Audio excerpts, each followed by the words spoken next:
Obýváček, má tam nějaký nábytek, ne zrovna úplně uklizeno.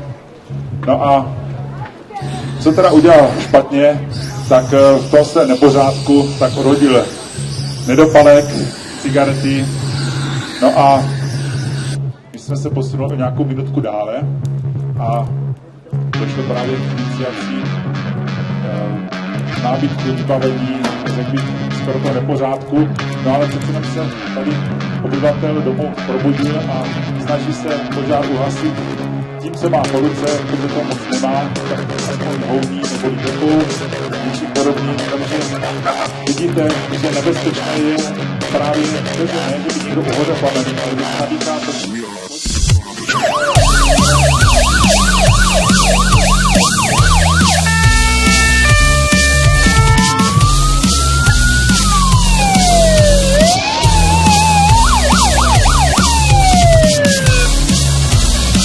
Tady bylo moci vypruju a pokud mám v domě, že obyvatel, která je vybavená nádherný vodou, tady bylo moci který nevědí známí úplně vědomí, takže potřeba zajistit zase vyžil. Vidíte, že zákon autoby je vždycky zlepněností sedna a budou vyžil. Vidíte, že druhá tady posílá vždycky duranta do baleného automáčky na modlete záležitosti.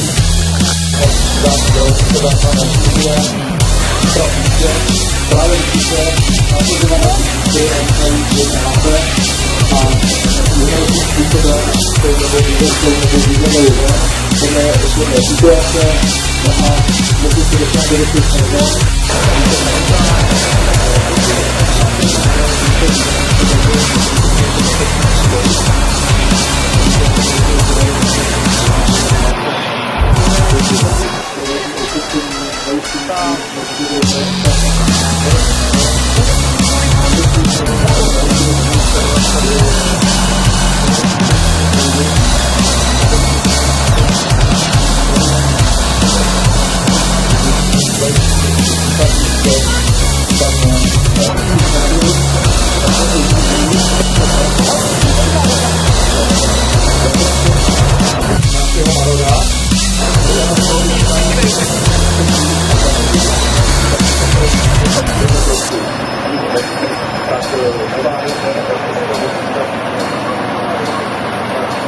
Tak